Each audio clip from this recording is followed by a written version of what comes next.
Yeah. Express that and explore that is because of how uh, dangerous and how like harmful homophobia is within male communities, right? Yeah. Like, Bruno if spaz you on go this out and kiss a motherfucker. guy, you might get fucking jumped, right? Like if you kiss a guy on the street. Now, this isn't to say it's Yeah, because I know it gave you. I tell people when you go to these conventions, it gives you confirmation of how far you have grown in your career. By Yes. seeing fans, and also, I'm pretty sure you had a bunch of the top talent that you haven't shot with say, "We seen your video." Yes. I've had people who come up to You can make money off of it. But see, the thing about it is, okay, let's just keep it 100. The girls nowadays don't give a fuck about the money; they want to go rob. Well, Yeah, I mean, people want to go. So it's kind of like the girls. A lot of the girls that don't show their face with the feet, it ain't because they make more money with the feet. Back to where you're not doing the content house. You're shooting content, but you're not shooting with everybody got their mama. Now it done kind of the circle done closed up a little bit to make yourself.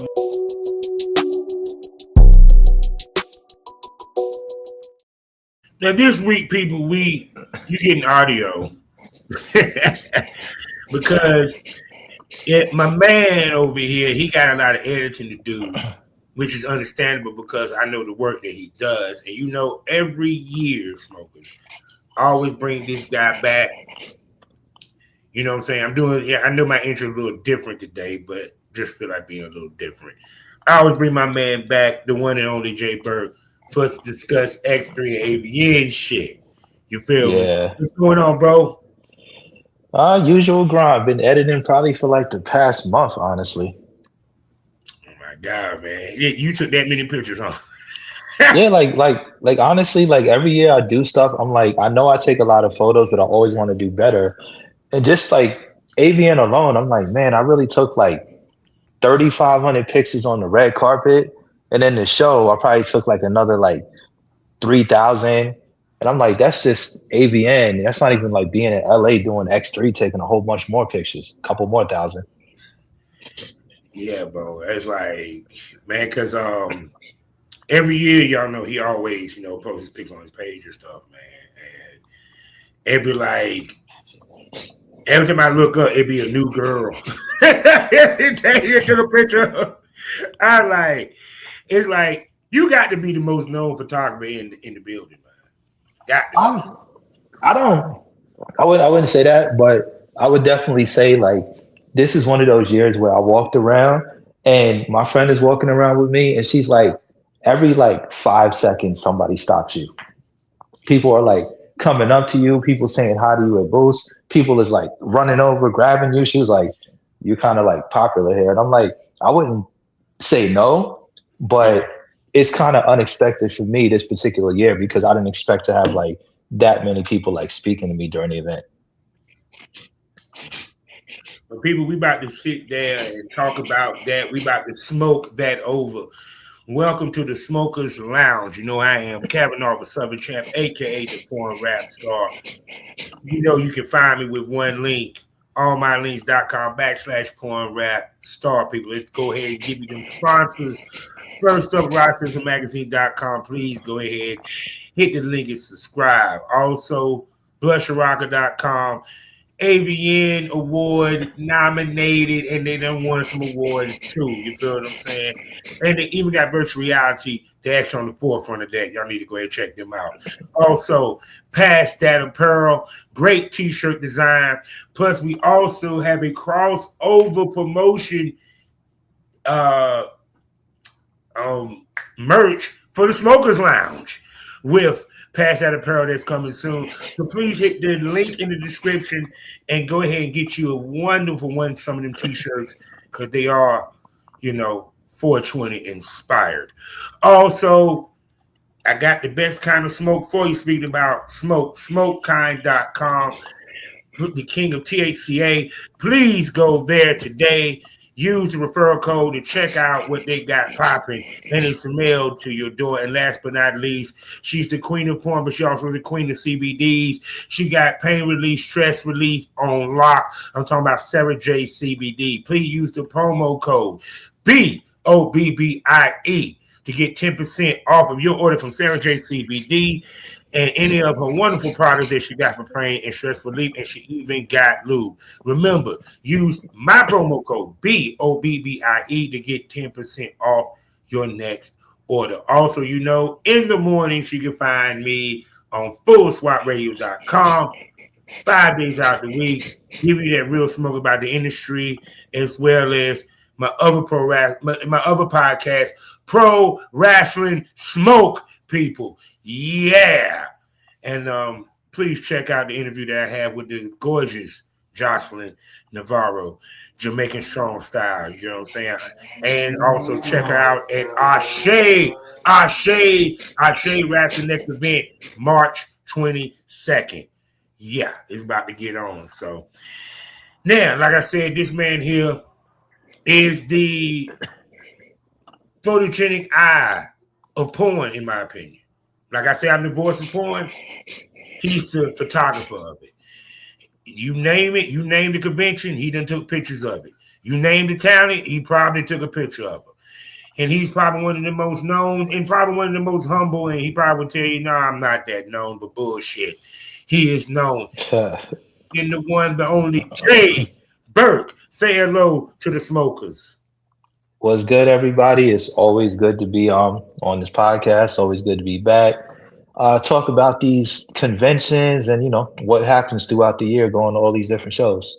Oh yeah, man. And it for you is like, speak to the hustle and bustle of going to them and getting the money up and all that good shit. I think you just got to kind of dedicate yourself to things. And I tell people, it's not the type of thing where when I come to LA and people hitting me up like, hey, can we chill? Can we hang out? I'm like, I don't really have time, because even when I'm not at the show, I might be doing the shoot. I might be shooting something before the show, after the show. Like, I think I shot something like before the award show for XBiz and everything. So I don't really have a lot of time to be chilling before or after the show. It's like, if it's not work related to one of these conventions, I'm kind of busy. Yeah, because it's like, for you, it's like, what's the benefits of doing the photo shoots at the convention? Because I don't know if it's something you get paid for or what have you, but speak to the benefits of doing these photo shoots and doing the photos and being the photographer and probably one of the most known ones for these events. I think, I forget who was talking about it, but I was like listening to this podcast and somebody was talking about how like really successful people, sometimes they won't necessarily give you money or put you in a position to give you something directly, but they'll be like, I'll give you an opportunity. And that opportunity will basically like give you a path to be like, I'll give you this. It's not money, but you take this and you can like do whatever you want with it. And it's basically like, here's all the game, here's all the gift to gab. And whatever you want to do with that, it's yours. But I'm not going to do it for you. But I am going to give you that chance to make it happen. And I feel like that's what it is when you come to these conventions. It's like, you might not necessarily, depending upon who you're working for, you might not necessarily get paid up front, but you'll get the opportunity to be there. You can network. You can like kind of make your own situation manifest. So whatever you turn it into, that's what you turn it into. But somebody's not going to be like, hey, let me just introduce you to 50 different people who are going to like, put money in your pocket. Yeah, because the thing about it is also what people don't get is that you being around, it also lends to you maybe even get booked for doing photo shoots or videography and so forth and everything. Because sometimes being in the building, it helps your business. Yeah, like, because you got to kind of be visible. And I know a lot of people that they don't really come to conventions and they don't like show up like that. So you'll see them one time and then you don't see them again for like 4 years. And they come through and they be like, damn, I don't like know any of these faces. Everybody's new. Nobody like recognizes me. I don't recognize nobody else. I said, because you can't disappear for 4 years, especially if you didn't really have a name to begin with, and expect everybody to just know who you are. Like, you have to be visible on a somewhat regular basis. Yeah, see, because I gotta get my ass outside. So, because like I said, I'm taking my ass to Arizona for my birthday, what have you. So and stuff like that. And I'm gonna try to get out to some of these conventions because I know that because I want to see how many people walk up to me just to see. Yeah. Got to interview so many motherfuckers. It's kind of time for me to show my face or what have you, and everything. And for you, how many of the girls run up and immediately like, yo, take a picture of me?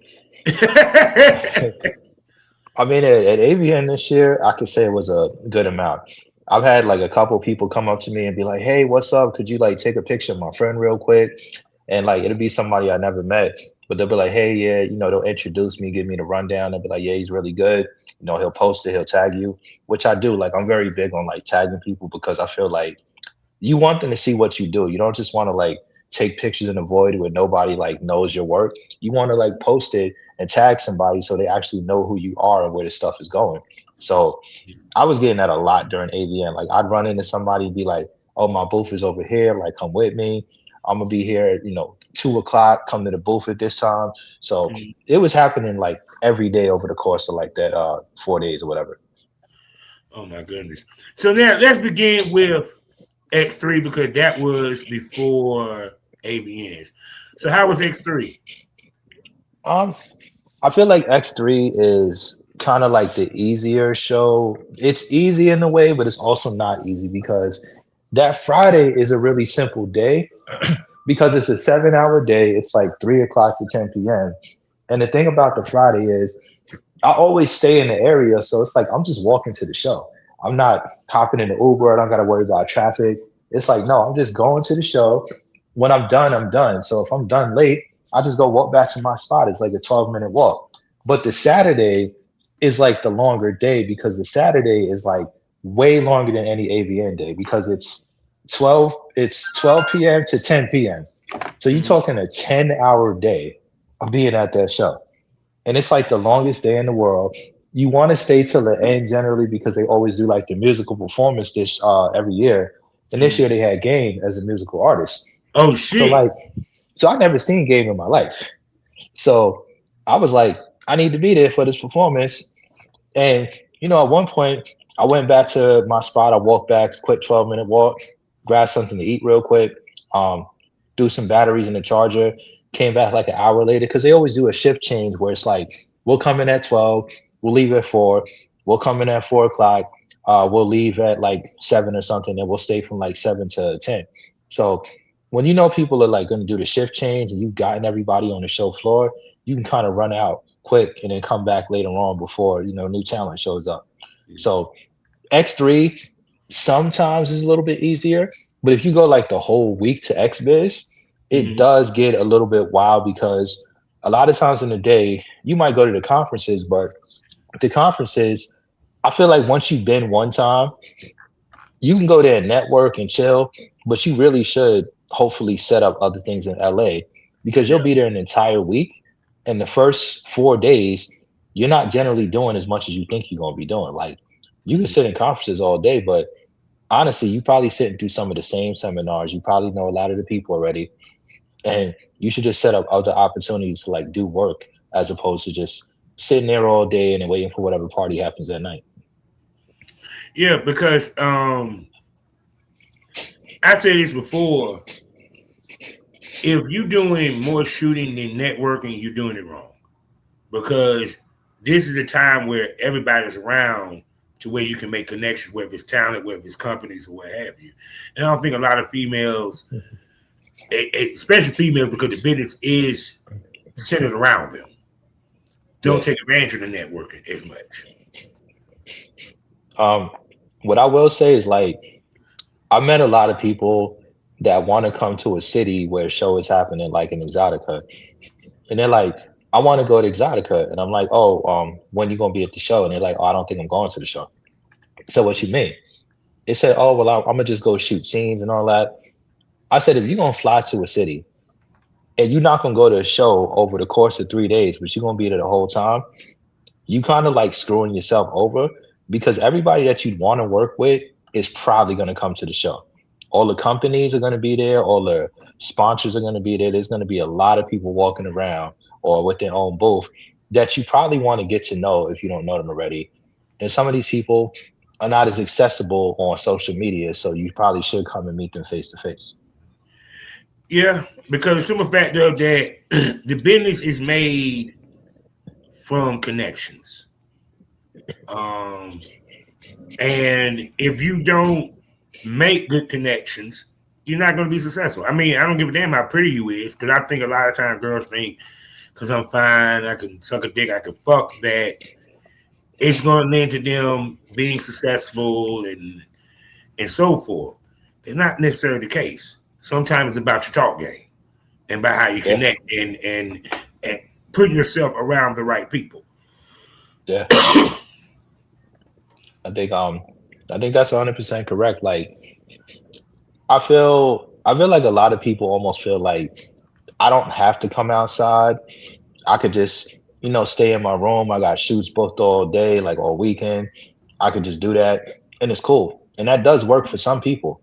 But you can shoot all the content in the world, but it's like, yeah, you're connecting with people, but there are some people you're just never going to get that way because you do have to meet them face to face. And some people don't want to work with you unless they establish some sort of like in your face like sort of relationship.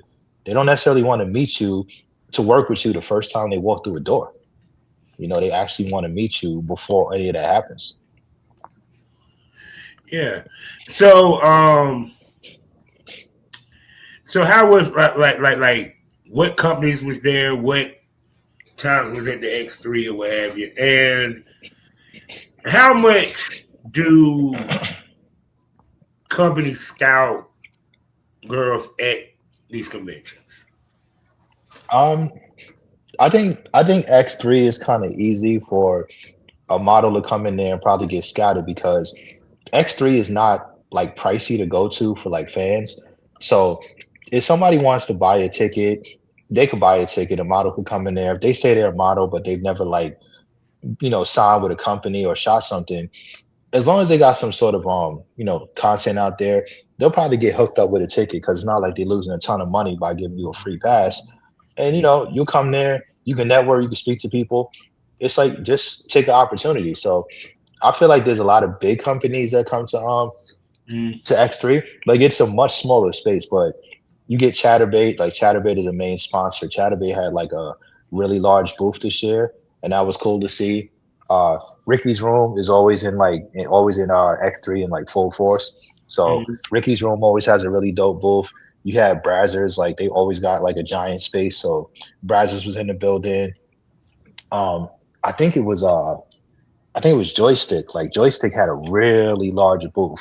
They actually had like probably one of the most fun booths of the whole, like just in general. So, and I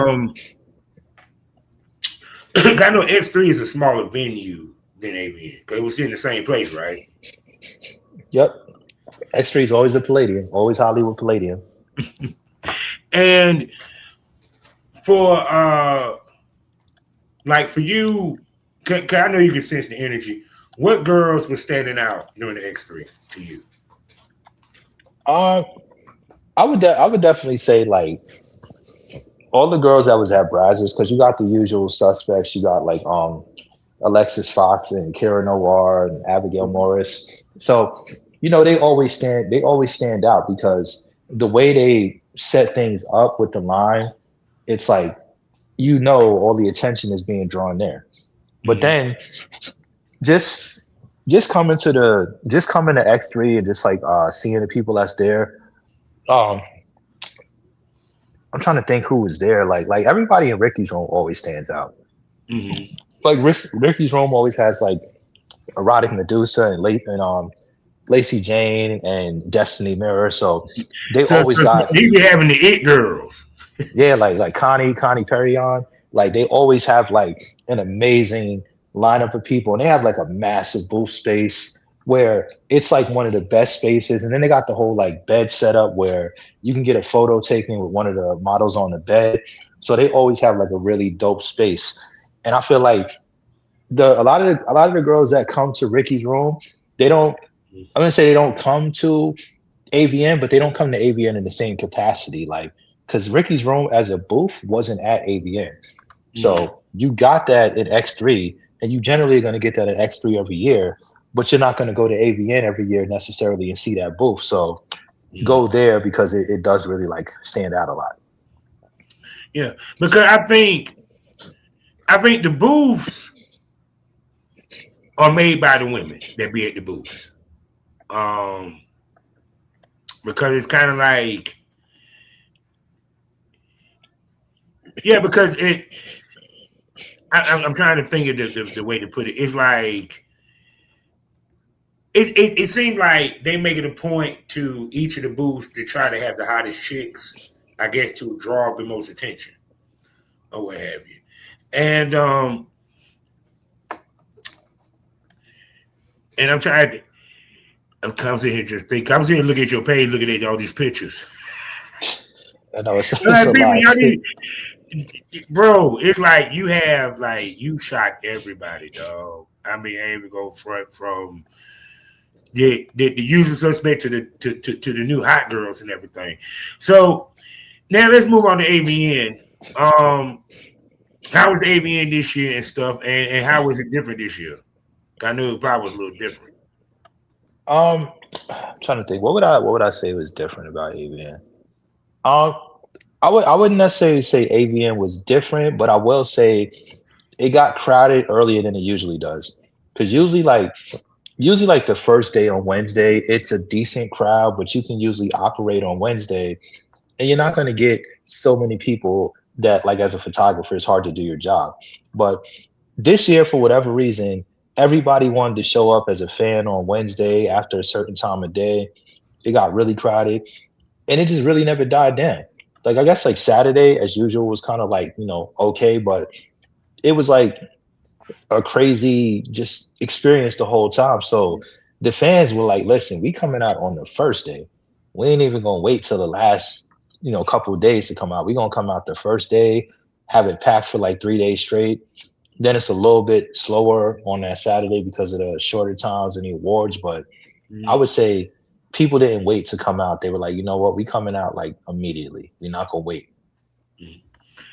Yeah, because I know last year you said it was packed, but it wasn't as many people. So it was more people this year. Yeah, I think so. I think this year was like it was so many times it was just hard to move around, do your job because everybody's just walking or standing, and it's like it don't matter what area you go to, it's just crowded, and that just gets wild. So now, with the girls, I know last year they was like clamping down very hard on like the outfits and so forth because the hotel that it was at. Was it the same? Was it the same this year? No, I felt like they were being a little bit nicer this year. I don't feel like they was tripping as bad because there was a lot of people walking around, and they kind of like had like a no pasties rule last year. So I felt like this year they allowed pasties, but you just had to have pasties on at your booth. Like if you weren't at your booth, you couldn't have just the pasties on. You had to have them on and be like standing at your booth. So they're being a little bit nicer about things this time. No, it probably was the fans complaining, was like, man, what the fuck? We came here to see some tits. Yeah, because it's wild because you had this experience where it's Vegas. It's a show that's only for adults, but for whatever reason, they try to like restrict the adult stuff that's going on. And I'm like, it's not like people is in here doing something they're not supposed to be doing. Like they in here, being regular, hanging out with, adult stars. And the thing about it is you got heavy security there. So it's not like people is in there being inappropriate or whatever. Like, I don't see any inappropriate things. I'm pretty sure there's things that happen, but I don't see them. You might hear about them later on, but I've never personally seen anybody be inappropriate with my own eyes. So I think the girls were allowed to be a little bit more risque this year, but it's not at the levels of like Exotica. You could walk around in like the tiniest thong in the world as long as it's like covering you up. But see, I think Vegas is trying to, because I heard about Vegas, and I even heard about the red light district in Amsterdam. They're trying to become more family friendly. I'm like, but it's Vegas. There's nothing family friendly about Vegas. No, because you know what it is. It's like after going to Germany last year and Mhm. going to Venus, what I learned is that they got a lot of like brothels in Germany, and they got like brothels in, I'm not gonna say in Vegas, but in Nevada, because you can't have them in the city limits. So they got them outside of the city limits, but it's like Vegas as a whole is not really family friendly because of the things that people come here to do. A lot of Yeah. people come here to be reckless and to go, you know, do all the wild stuff on the strip and be falling out drunk, and it's like 1 in the afternoon. So when you got that type of environment, especially in the summertime with people drinking, going to the day parties, it's Mhm. like you can't turn that into a family friendly thing because you don't have family friendly things. It's like you don't have like a massive giant water park. Like we have water parks, Yeah. but you don't have a massive one. You don't have an amusement park. No, You don't have they got a roller coaster inside the damn casino. That is yeah, family friendly. it's like you gotta have a lot more than that to turn into something where like kids are like feeling welcome. Like it's not that. Like you can't do that just with that small amount of stuff. No, but see, because I know that was the allure of the AVNs, that you get to meet your favorite star in the element. And to restrict the element kills the experience because people come from all over the world to come to AVN, period, and everything. So they want that porn star experience. I can't do that if you sitting here telling people you got to cover up, and the whole nine. They were kind of glad of that way. So who had the booth for AVN though? Who had the booth with the bad chicks? Um, well, Jules Jordan is always like one of the best booths at AVN because the thing about the Jules Jordan booth is that they only come to AVN. So you go to Jules Jordan, you're gonna go see who was there this year. Like Kylie Rocket was there, and Rissa May, and Haley Rose, and then they had like Rochelle Ryan came through and Nikki Benz. So you're gonna get that going to that particular booth because certain people are always going to be at that booth. It's always like in a familiar space. It's in the big room, and then they're always going to have Brazzers. Brazzers is a little bit harder to get to, so you are going to have your favorites. You're going to have Bella Dangers and Alexis Fox and what's his name, Angela White. You're going to have all your faves, but because it's kind of in the middle of the floor, sometimes it's a little bit harder to get to. I feel like Jules Jordan, where it's spaced at, is a little bit easier to navigate to the booth. Yeah, because like my thought is this. From X3 and AVN, who was the new hot girl that everybody was looking at? Like some of the new hot girls. The Rooks. I don't know. Like, I don't know if I really met or knew who was like being looked at that I didn't know of. I know there was a couple people walking around I had never met. Like there was this one Japanese star that I had met. I think her name was Hamari. And she was like she had like a hallway set up, so a lot of people didn't necessarily know where she was at. But when they caught wind of her, a lot of the Japanese models, like they come here to do business. So they got a professional setup. Just their whole thing, they got the background and it's designed well. Like they have a whole thing because they don't just I think over here it's a little bit more casual as far as like how some people set things up. I think over there, because the sex culture is so much more open in Japan, I don't think they have to hide it as much. So I feel like that was one of the best booths. And then you just got the regular booths, like OC modeling is always a good booth. But that's always like in the back of the room, so it's hard to get to. But there was this one photographer, like his name was Evan, like Evan Photography. But he had most of the Asian models were at his booth. So he had a really, really, really long table. He had enough space in the aisleway where it wasn't like cramped in on the other side. So I felt like he probably had the best booth of the new booths because you can't go wrong with the people he had at his booth. Like there were so many. Like he had Jada Kai, Ember Snow, Damn. and Marissa Hayes, and he had freaking Tara Patrick, and Lulu Chu, and Kimmy Kim, and Sexy Saigon. So he has like legit like 12, 14 people there with a really long table and a lot of space around it. So I just felt like the setup was kind of perfect and it worked out really well.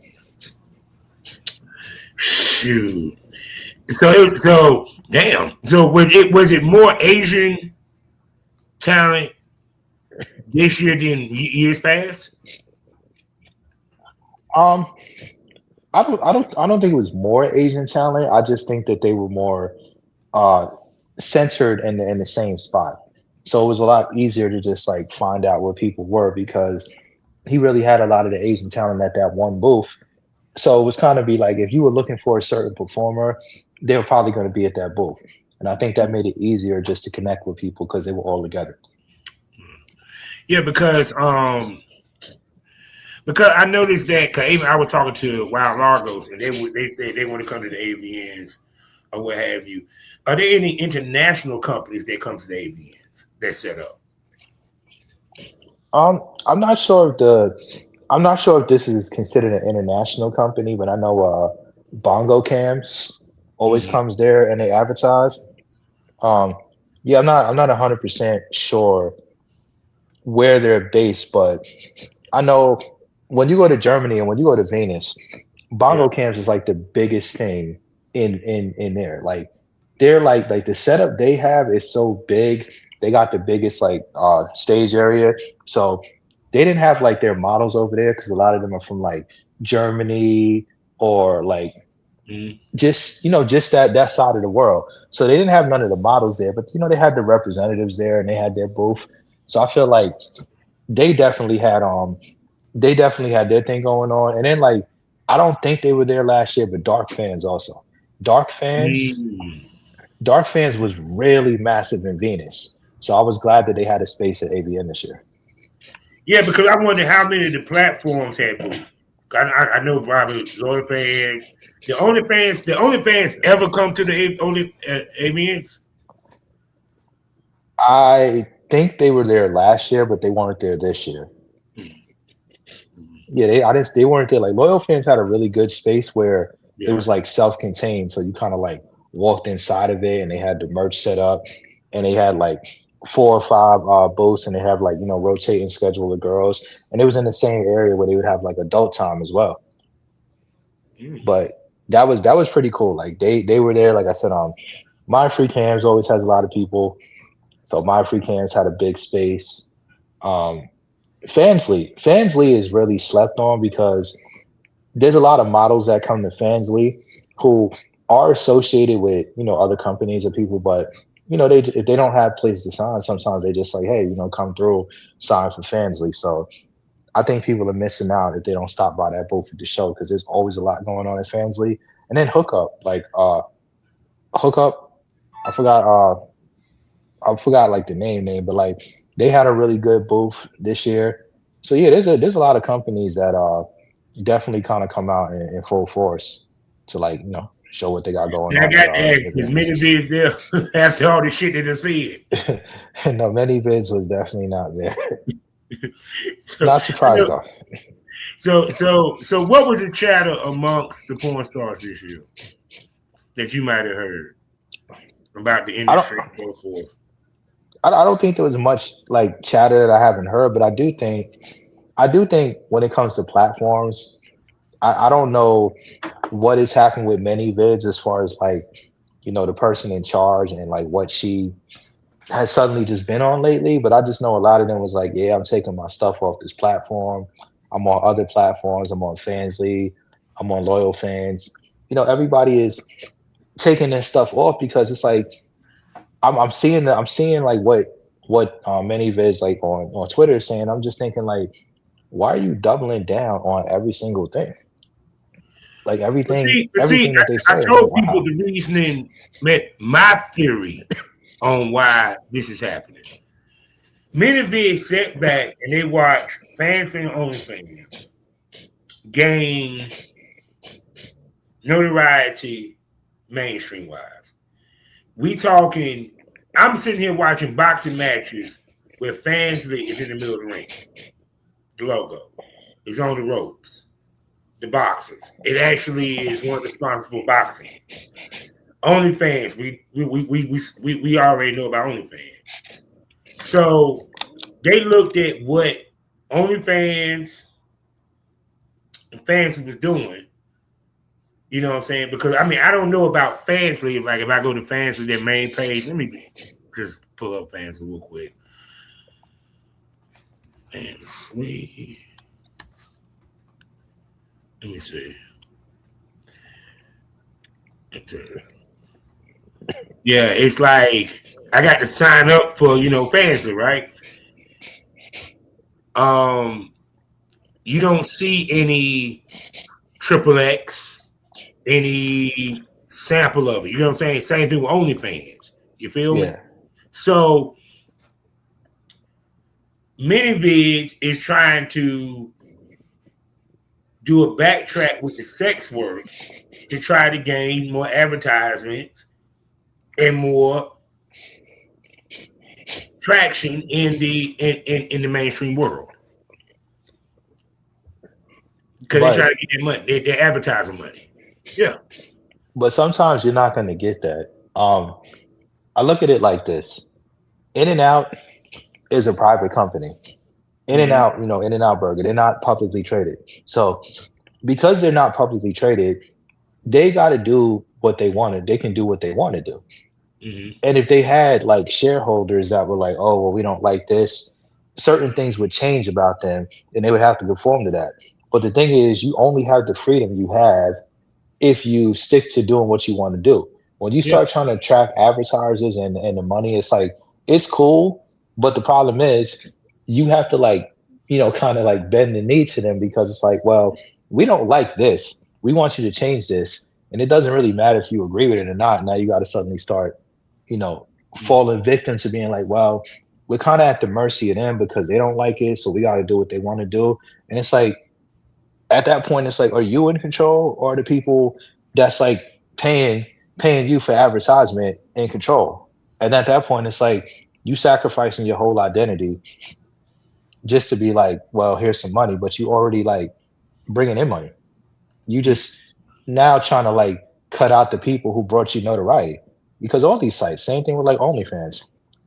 OnlyFans wasn't some platform for, celebrities and bikini models.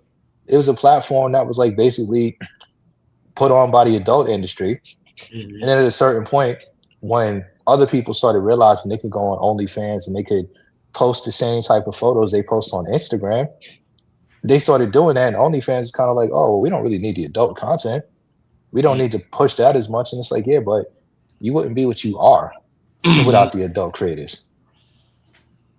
So, but see, the thing about, like I said before, is when you don't have sex workers within the mix of their board and so forth. Because even to the point, like I said before, even to the way they changed the rules, paperwork, so forth. Because even to the point, I keep saying this, and people think I'm crazy. I said this, and it's funny how that article just got forgotten about. MasterCard and Visa said, we're not worried about the IDs, the paperwork of every performer in the scene. We just worried about the motherfucker that owns the profile. That's it. Yeah. You know what I'm saying? And to me, it feels like because there's no oversight on them, I know that they're selling. Let's be honest. They're selling information to advertisers. That's why they want so many of the content creators to get other content creators on the platform, and made it to where if you got to buy something, you got to actually have a profile on the platform.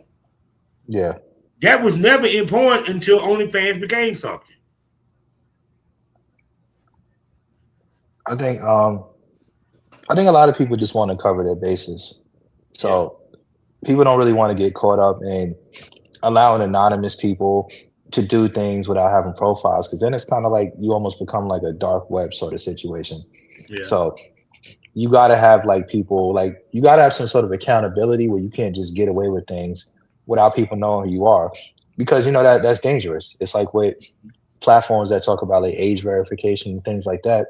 It's like it's important because you don't need people doing things under the radar, and then you can't call these people out. You know, they're just anonymous. Like all that anonymous stuff, as far as like that always backfires on the business end because people do things, you don't know who they are, they're leaving no trace of what they're doing, and they can get away with anything. You're like, well, we don't really know who this person is because we don't require information. And it's like, well, how does that protect you? Like, you're the one with the money, you're the one with the company. That doesn't help you. Yeah. No, like I said, I'll say this: I have no issue with the age verification. That's fine. You know what I'm saying? Yeah. But to change rules when there's no need, and you're doing it not because you're trying to make the platform better, you're trying to make it hard for the people on the platform to stay on. You get what I'm saying? Because if you made all this money, what's the point of changing all these rules? All these rules is not necessarily necessary. You start getting people in your ear. So like age verification is definitely like something that people should, you know, I don't know who would like have a problem with that, because I feel like you don't want people just being on there who don't need to be on that platform. So that's like an important thing to have. But a lot of times when you're successful, you let people get in your ear and tell you how you could be more successful. Yeah. But then they're the ones that's like, well, if you want to be more successful, you got to leave certain people behind. You got to like kind of change the things you're doing. And they basically want you to be like, listen, even though we know you got to this point without us, now we want you to listen to us and do everything that we think is a good idea that you weren't doing before, so you can be bigger. But unfortunately, you alienate the same people that helped you get where you are, because you start listening to people saying like, cut this out, cut that out. And it's like, it's not helpful. Like you gotta let people, you know, be successful. And it's like back then, almost on like a sponsorship level, but on a creative level, if it ain't, you know, broke, don't fix it. Like don't try to like come in here and tell people that you need to change your whole blueprint, because you wouldn't even know who they were unless their blueprint was successful in the first place. That's the only reason you even know who they are. Mm-hmm. See, because like I said, it's about greed and ambition, that over ambition, in my opinion. Because the simple fact of that, because they're so determined to want to bring in more mainstream clientele. And because even to the point, I told somebody, I said, Pornhub will be the last site that you will ever hear that got porn in the name. You will never see a site with XXX on it or a mention of porn. You get what I'm saying? Because even when you see all the sites that's coming up now, it ain't mentioning XXX or porn or even adult work. It's fan friendly, like dark fans. We love you, loyal fans, because you know y'all know the Premium Smoke was on there, and so forth. So it's like they want to make money off the porn shit, but they don't want to accept that it's porn. Yeah, because you can't lead. You can't like lead with something that immediately turns somebody off, even if they don't know what you about, but they see the name and they're like, nah, that's not for me. So if that's your lead, you're probably going to fail, because they don't have to give you a chance, because they saw something that immediately made them think like, nah, that's not for me. So they're just going to like keep on walking. They see like Pornhub, you could have any other name in the world, but if they see Pornhub, they're like, I don't know about that. Like, I think I'm gonna keep walking. I'm not gonna like do that. And what's funny is that sometimes you'll be somewhere and you know you'll see like a pop-up, like when they did the Brazzers pop-up, or like the Pornhub pop-up in New York, and you'll see guys like walk by, and they'll be walking by with like their wife or something, and you know some of these guys clearly know what that is. They're not like oblivious, and they gotta act like they just don't know nothing. they got to be like, I'm glancing, but I don't really know what that is. And I'm gonna like kind of glance out the side of my eye and I'm gonna just keep it moving. And they got to act like they really just don't know what's going on there. But they really be like, damn, I wish I was by myself because I would like stop in there. I want to see who inside. So it doesn't leave you any room to have somebody discover it and then see what it is and be like, oh no, I'm not interested in this because you see porn in the title, you automatically go be like, oh no, that ain't me. Yeah, but the funny part is, even though OnlyFans now have porn in the title, and it was known for sex work, it still became popular. You get what I'm saying? It still became popular. I mean, Pornhub became popular, but it hit a ceiling because the name of porn in it. But with OnlyFans, everybody, come on. If a girl says, I'm an OnlyFans girl, what the first thing everybody think? She busted it open. She's butt ass naked. She's fucking. She could be just cooking cookies. You feel what I'm saying? But we know what drives that platform. We know who make the most money on that platform and what they do to make that money. You get what I'm saying? So it's like for Manyvids to even do that 180, it's kind of like damn near business suicide. Cause like I don't think it would have stopped y'all to gain the same notoriety as the other as Fansly or OnlyFans. And let's be honest, the reason why Fansly became hot because of Mandy Rose, the former WWE pro wrestler who made $1 million on Fansly and talked about it. Yeah, and it's actually weird because like a lot of girls that have like OnlyFans, they don't necessarily do like, you know, full on porn stuff, but a lot of girls that have like OnlyFans, they've done like stunts in public where they've done something at like a sports game or just something that's gotten their name out there.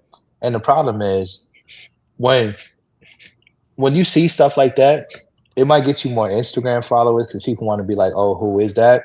But the problem is it puts this stigma on OnlyFans like, oh, that's just an OnlyFans model. So now when people say it, they're completely negative about it because they know that you went to a football game and you flashed the camera and the camera caught you, or you were doing some stunt somewhere and people caught you. So while it gets you that momentary attention, it's not necessarily a good thing long run because now everybody who doesn't know what OnlyFans is associating it with what they see with the whole stunts. And it overall backfires.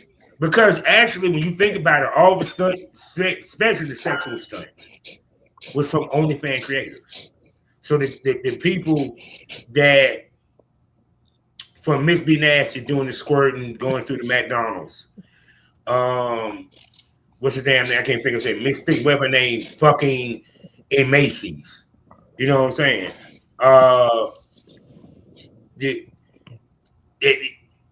It's like OnlyFans brought in the thought of viral porn. You get what I'm saying? Viral porn, shock value porn, you know, period. And because of that, porn already had a stigma of negativity, but now you're adding more negativity because now it's more craziness. Yeah, and I don't think that most people that know what it is think about it in a negative way, but I think when you force people to experience something that they didn't choose to experience themselves, it's gonna have a negative thing associated because like you didn't give them a chance to say whether or not they wanted to be involved in that. You just did something publicly that means that, well, now you are involved. So whether you did it, it's like okay, like I don't remember what situation it was, but there was some, I guess, like creator on Twitter, and he was talking about he was filming stuff on a balcony, and there were like kids below in the pool. So they was talking about that situation and how those people didn't sign up for that particular thing. Like they signed up to be at a hotel, to be at the pool. They didn't sign up to look up and have somebody like filming a sex scene on a balcony, like a see-through balcony where you can kind of like see through the glass and have people be able to look up and be like, oh, what's going on up there? And now your parents is in the pool trying to like shield your eyes. And it's like, that's the part where it's like, okay, now you're pushing people into a realm with stuff that they didn't sign up for. And you have to allow people to say like, hey, I want this. I want to see porn. So I'm going to go to my phone, or I'm going to go into a private place and I'm going to watch this. Not like I'm in a public place like a pool and I'm looking up and somebody's like outside of their room now. He got his dick in a girl's mouth. Yeah, and it's like, you can't force people to be in the world that you want to live in a public setting. Like, and that's see, when you cross the line. Here's the point. Who did OnlyFans push? Those girls. Yeah. They pushed that type porn. They pushed that type girl. They pushed all of that to get more of the regular chicks to sit here and say, I don't have to be a porn star. I don't have to be this. I ain't got to show my face because the paywall. They did everything to make the saturation happen and make all these people come out, become content creators. Because if you look at it, everything that a woman is apprehensive about when it comes to this business, OnlyFans cut out.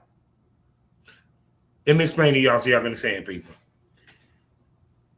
First reason why a woman don't want to do porn, she's worried about how people going to look at her, think about it, because porn back in my day, you had to fuck to get in it. Not a dildo. You had to fuck a man or a woman, or if you were a man, you had to fuck a woman or fuck a man. Am I lying? Nope, that's how it was. Period. It was no webcam. Then webcam came. Oh, I ain't got to leave the house and I ain't got to fuck a dude. Y'all notice the theme here, right? Y'all notice the theme here.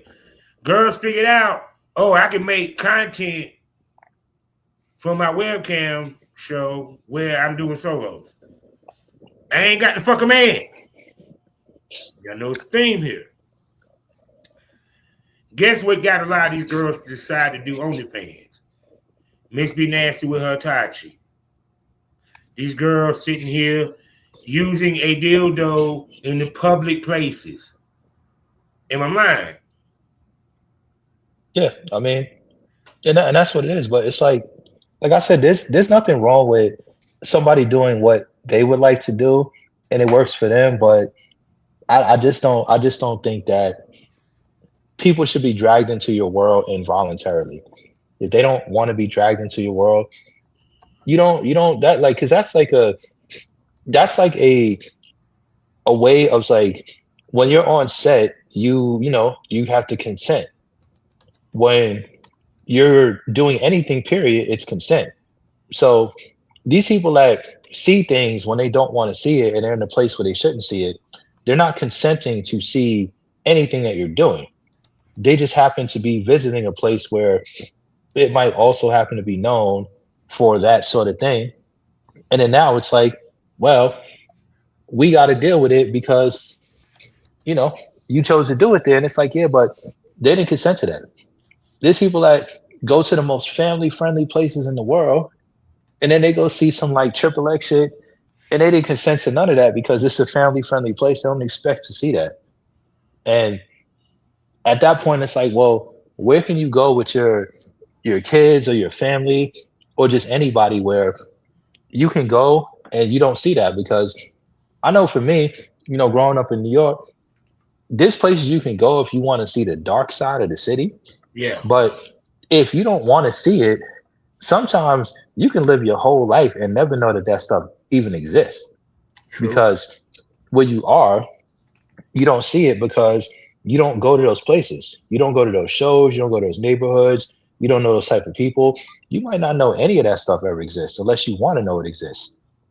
And, a lot of people just sometimes forget that. And it's like, sometimes you got to seek out the bad shit and you have to want it. And if you don't want it, you can go your whole life and not know any of this stuff is a thing because you're never going to be in a place where it's like in front of you. And I think people don't give you that choice to decide whether or not that's for you. Now some people just kind of want to throw it in your face. See, that's why. And that's why I think what in many ways brought down porn, because when you see it, like I keep saying this, ladies look for the quickest way to the money, dudes look for the quickest way to the pussy. Them seeing the men be nasty, them seeing these girls making money, and they seeing mainly on their paid solos. We in the era of the copycat. You already know how women think. Damn, she making that. Oh, and they'll post how much they make. It's like everything was a perfect storm to make where we at now. Because, like I said before, it was like it was a badge of honor for these girls to post how much they was making on OnlyFans, and I never seen that before. Yeah, I wouldn't be throwing that out there. I feel like sometimes, like, I mean, it's a good what's the word? It's a good motivator, I guess. Because I know people that say like, hey, I post like my cars and my vehicles, because I feel like it's motivation. So that's why I post like my expensive cars and my houses on Instagram. I'm like, I mean, that's motivation to some people, but it depends what world you come from. If you like the neighborhood stick-up kid, that's not really motivation. That's like envy, because you seeing somebody doing it and you like, damn, they over here getting all this and I ain't got nothing. I'm trying to get it any way I can. And then they mad and they salty because they don't have it, and they gonna come get it from you. So it's not always motivation to post things, because then that makes people feel envious of you. It doesn't necessarily motivate them to go get it themselves. It makes them think about, why don't I have it? Because they feel like they deserve it more than you do. But when you add into it is sex, because see, trust me, when women saw girls masturbate, right? Once again, I keep saying, women, it's funny how you can be the biggest slut in the world, but you're so worried about people seeing you being a slut. You feel what I'm saying? Oh, Yeah, because go ahead. Yeah, that happens a lot. Yeah. So they sit back and they see that she made 6 figures and all she was doing was shoving a dildo in her coochie, using a vibrator, squirting. Shit that I do in my normal bedroom when I'm by myself. It made it seem. Go ahead. No, go ahead. I got something to add on to that when you finish. Yeah. It made it seem like she made that 6 figures easily with no effort, because to them masturbating ain't effort. And plausible deniability. If anyone finds out, I can say, well, I'm doing something that I what's wrong with me making money playing with myself? It ain't like I'm fucking a bunch of dudes. But go ahead, what you about to say? So I kind of compare it to, like, if anybody's ever like done music, especially hip hop, it's kind of like a similar struggle, because it's like people can find out you do music, but there's a very different look you get when they find out you do hip hop. Not necessarily in 2026, because it's a lot more mainstream, but when it wasn't mainstream, people weren't so inviting of the fact that you did hip hop music. And people knowing that you did hip hop rather than any other genre automatically made them judge you and look at you as, you know, less of a person that they should respect or take seriously, because they felt like, oh, well, hip hop, that's not, you know, real music, and you stealing other people's beats and all this other nonsense. And it's like, that's not the truth, but that's how they saw it. So because of that, you had to work 10 times harder than what you were doing just to prove that what I do is great and it's quality. And I don't want to have you judge me based on this stigma that I didn't put on myself. Other people put this stigma out there because they were doing that stuff. I'm not necessarily gangster rapper, or I'm talking about drugs or violence all day. It's like, you don't even necessarily do that. You might be J. Cole, but they don't know that because they hear hip hop and they already got a preconceived notion of what you do without knowing what you do. True. But So see, I think it's similar. yeah, so it's kind of like and because unfortunately, as in the rap game, because after a while I started feeling like everybody was saying the same shit and making the same music, it became copycat. Because like I said before, it's just crazy to me how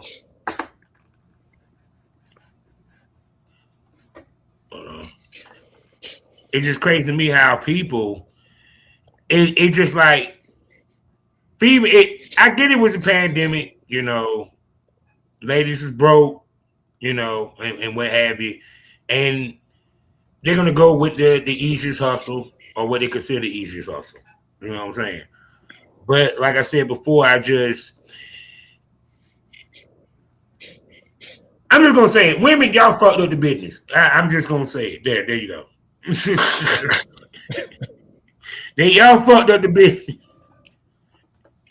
There you go. I don't give a fuck what y'all think because y'all cheapened the business. Y'all brought whole practices into the business. But once again, what you said is exactly relatable to hip hop because hip hop at a certain point was music and it was business. But then a lot of people started coming into hip hop and they started bringing the street element into it way deeper to the point where a lot of these people started rapping about stuff that they were doing, actively still doing. And they started being like, these people care more about their street reputation than they do the actual music. And that's why you got so many like rappers going to, jail and like having murder cases and all this. Like this never happened for decades in hip hop. But now so many people are like, when keeping it real goes wrong, like they really live that way. So they be out there doing all this nonsense. And it's like, you can't bring this element of the streets into hip hop on a mainstream level where you have like millions of streams, but you out there with like a case for like a murder and then you go to jail because you start mixing those two things and it's like, no, that's not business. Ain't nobody gonna mess with you. Think about this, right?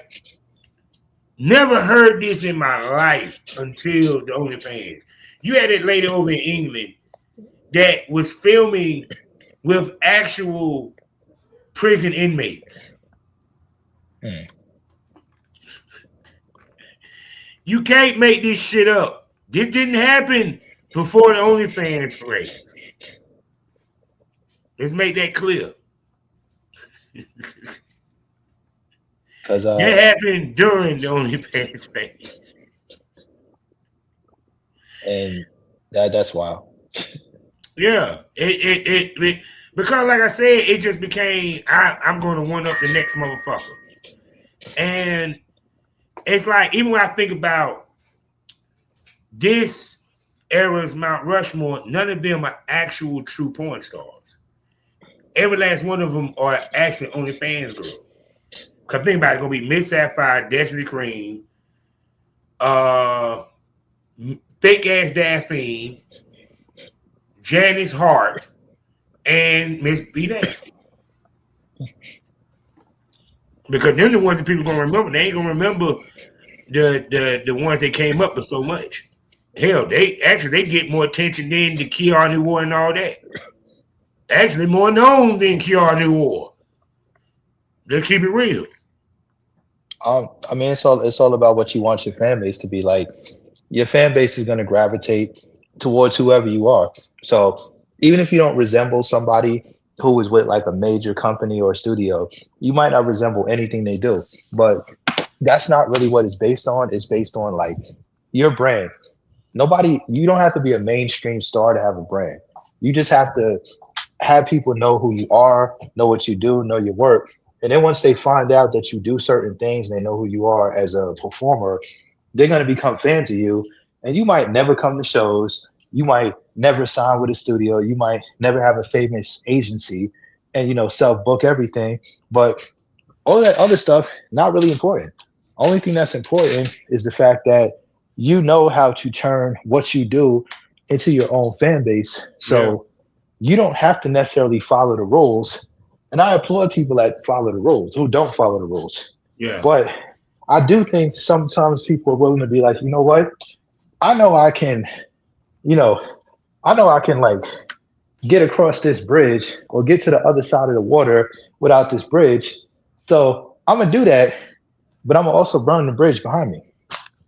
And then it's like, don't make it harder for everybody else because it's an industry where people are on the same side. They're supposed to be on the same side. Mhm. So don't make things harder for everyone else around you just because you can do it without them. I guess it's like the whole shortcuts. I got into a not a personal, but like I was sitting in a conference where I didn't have an opinion because I was hearing this for the first time. And it was at XBiz one year. It was at one of these conventions. And somebody was talking about having like, websites and subscriptions and selling her videos for, I think she was selling them for like $19.99 or something like that. And she was making a point where she said, you sell your videos for a reasonable price and everybody else is selling it for that. And if you get a model that starts selling her video for $2.99, it kind of messes up the one who's selling it for $19.99 because now you're undercutting them. And if you undercut your own brand, then you undercut everybody's brand because they're like, why am I going to go buy this video for $19.99 when I can go buy this video for $2.99? And then the other model, she stood up and she was like, well, what if your video doesn't sell for $19.99 and you have to lower it to, $2.99? And they were like, but you don't. If somebody doesn't want to buy it for that price, you just don't put it on sale. They just don't buy it. Like they don't have to have your content for cheaper because they're not willing to pay what you charge for the content. They don't have to have it at all. And it was really a back and forth discussion between, a group of models and like this one model who said I should be able to sell it for cheaper. And then the other one was like, I should, when you do that, it hurts everybody because now you're putting the value down so low, it does the same thing because they think everybody is now supposed to pay $2.99 instead of $19.99. And it's like, what do you do there when one person in the community is actively being like, I don't care, I'm gonna sell it for cheaper. But see, here's the key. Women lack patience. It's what I mean by that is, and they more concerned about quantity than quality. What I mean by that. Yeah, okay, then even as a man, right? I know the women gonna sell my video of my shit cheaper than me. I already know that. I'm not gonna lower my price because they selling it cheaper. Because I'm gonna say this again, you make money off of selling more than one video. It's an accumulation of sales that leads to you hitting a mark that allows you to get a check. So when you cheapen yourself, you are now making it harder for you to get to that goal faster. Believe it or not. And two, like I said, once again, women, you just proved my point. Women worry about what other women do, and that's the problem. Because us as men, we're not lowering the price because Burke lowered his. That's Burke. Do you know any man that lowered the price because somebody else lowered it? Yeah, like sometimes you got to just stick to your guns. I noticed that. Yeah, because I've had friends tell me like, doing music stuff like, oh, you should work with so and so because everybody's working with them. I'm like, that's cool. They're like, oh, you don't want to work with them? They like the hot new thing. I said, no, that's not my vibe. I'm not really a fan. Yeah. Oh, but I think that'll like give you a buzz. I said, no, but I'm not a fan. Like, I didn't work with somebody that I just have like no interest in terms of like, it's not even an interest thing. It's the fact that if I don't like what they sound like, it doesn't benefit me on a personal level to work with somebody that I literally don't like what they sound like. That's like me getting paid to hop on the worst song of all time, but I got paid to do it. But it's terrible, and I don't want nobody to hear it. But I'm gonna hop on it because I got paid, and that's cool. But if I hate it, I ain't never gonna promote it. I don't like this song. Song terrible. Like, why am I gonna do it just because everybody else is doing it when I actively think this is the worst thing I've ever heard? But see, that's where it goes back to. That's why men have longer runs in this business than women, because it's certain things we just ain't gonna do. I'm not gonna lower my price because this person lowered it, and because I'm just gonna say it. Y'all love to compete. Women, y'all love to compete with others. Y'all want to outdo the other chick instead of compete with yourself. Because if you're lowering your price because this chick lowered her price, or because this thing didn't sell, once again, here's the philosophy. You have more than one scene. If that one won't sell, there's another one that will. It's lack of patience. I mean, shit, it's just amazing how these females, it's like they make some of the dumbest thought processes. If he jacks off to my video because it's too long, he ain't gonna buy the video. No, he will probably go buy the video eventually if he jerk off enough to it. Like I think I definitely like pushed a lot of people, I guess, to supporting people I know, because I've had people be like, hey, do you know this person? And you think you could like give me like a picture with them? And I said, no, I'm not about to like ask you like, hey, could you sacrifice your business so that so and so I barely know, can they get a like picture for free? Like, hell no, I'm not gonna do that. I said, if I know somebody and they're out there doing their thing and they're at a show, I might be like, hey, this is so and so, whatever. But I'm certainly not going to be trying to take money out their pocket because you want to get a picture for free. Like, no, that's stupid. I said, I want to make sure they get what they get because they don't know you. I said, imagine if you walk up to every single model that I know and try to be like, oh, I know so and so, and can I get a picture? And you try to look for it for free. Like, how am I being cool with somebody if I try to take money away from them that they know they can get just because I know somebody? Everybody knows somebody that's going to come up and they're going to want something. That don't mean I know this person well. That just means I know this person. Mm-hmm. So I'm never going to do that. And me personally, like, I'm not a hater. A lot of people are haters and they will actively like have no reason to stand in your way or to like try to block you. And they'll do it because in their head, they have these sort of like ways of thinking where it just doesn't allow them to be nice to people if they can't, I guess, gain something from them. And to me, it's like, I do so many things outside of what I do publicly. Mm-hmm. I don't know if I need to gain things from other people where I'm like taking from them. And if I don't have any value, then it's like, it's not worth my time. I'm like, I know where I'm at. Like, if I'm at an event, I'm kind of already giving you my time. I'm here. Yeah. I don't live in all these places. I don't live in Chicago. I don't live, in New York anymore. I don't live in LA. So when I go to all these cities, that is my time. Like, I'm already here. Unless I'm busy, I'm going to try to accommodate somebody who asks if I want to like do work or whatever, because I don't have that opportunity all the time. So I'm going to try to accommodate making it happen. I'm not going to be like, no, and I want to go to sleep. Like, I don't really go to sleep at these shows. Like, I go to sleep at night, but I wake up very early. I go to sleep late. I'm not the 8 hours of sleep type person because I'm out here doing work. So for me, it's like, I'm on it. When I'm at AVN, I'm on for 4 days straight.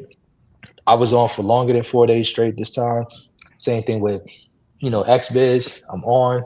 Like, I'm just in like go, go, go mode. Somebody hits me up last minute. they want to do some work. I got a space to do that work. I'm gonna try to make it happen because I do want to work and I do want to build what I have going on. So the more work I can get in, for me, that's beneficial. It's probably not beneficial for everybody, but for me, it's a benefit. So I'm going to try to do it. I know that's not everybody's motto, and they're like, "Oh, I don't have free time, and why would I do this for somebody? I'm not getting anything out of it."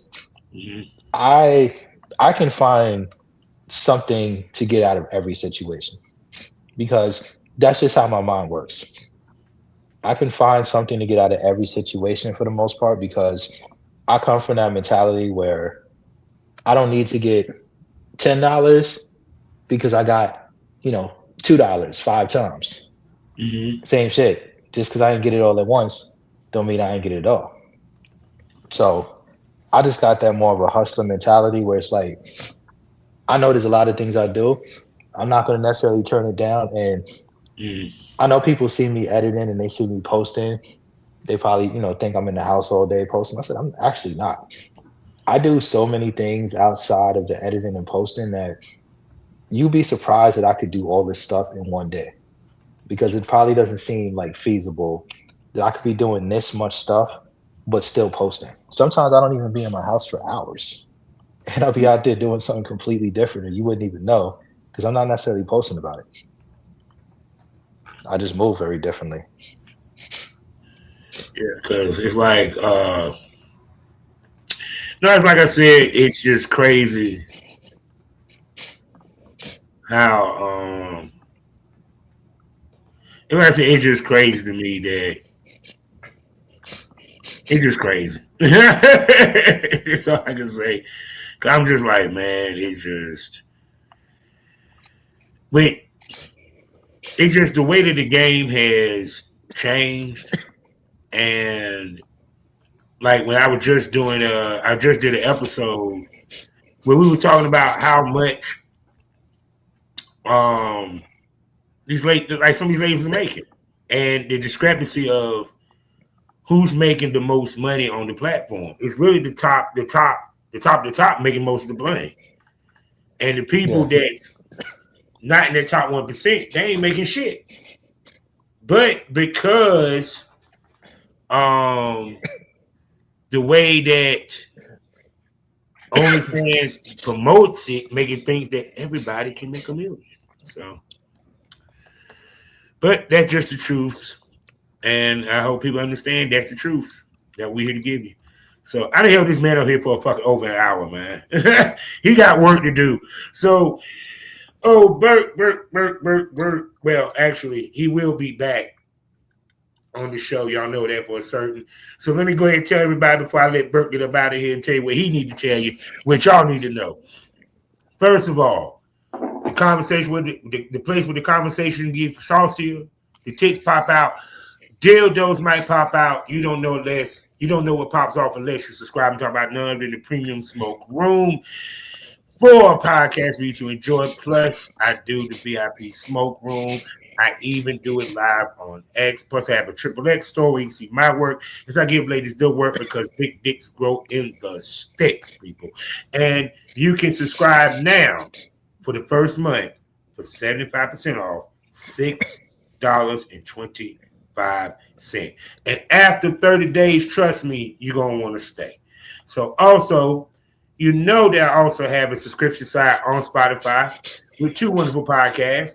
First up, Had to Smoke On It. You already know what that is. I give my thoughts, opinion, whether you like it or not, about what I feel I need to discuss. And of course, the place where the men of porn have they say, Savage Smoke, where I talk to the industry's top producers, directors, male talents, and yes, photographers, because he has actually done an episode.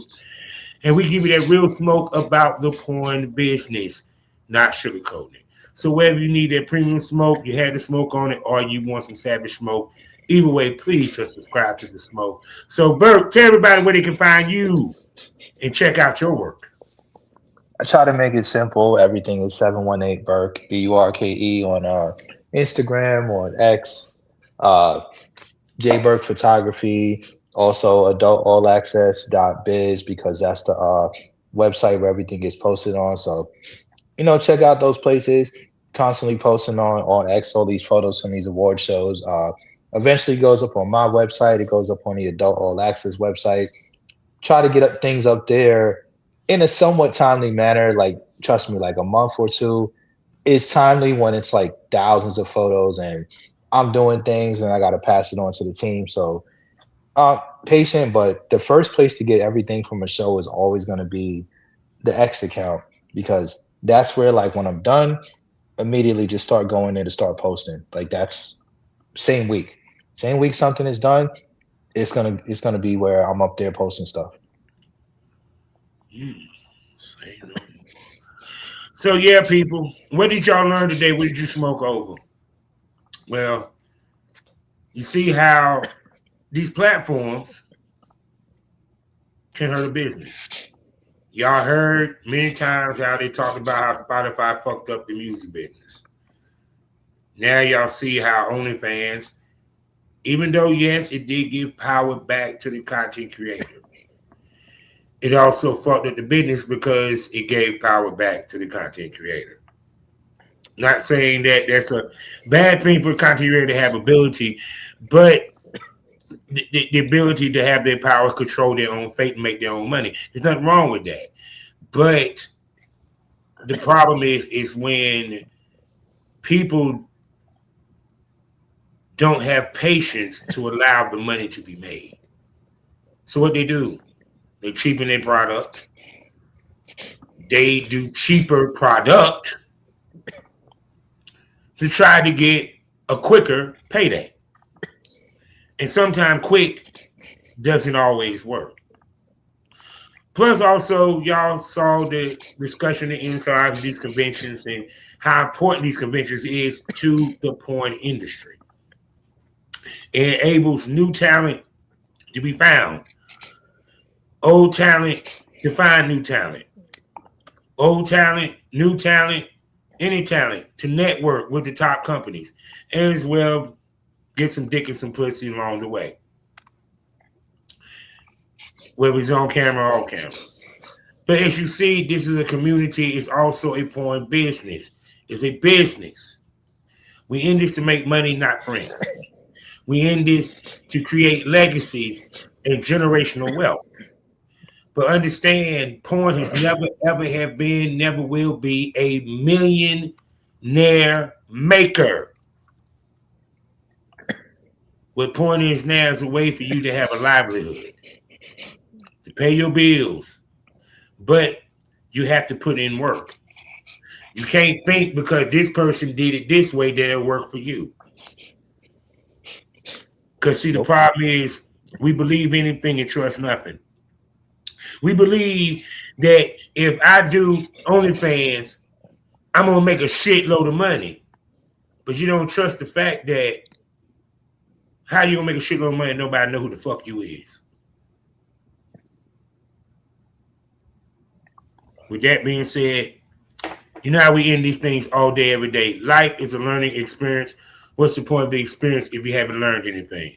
Smoke this over. Say goodbye to him, Burke. I'm out of here until the next one. Catch me in Chicago in a couple months. Zadika. Yes, and he'll be back to discuss that too. We out.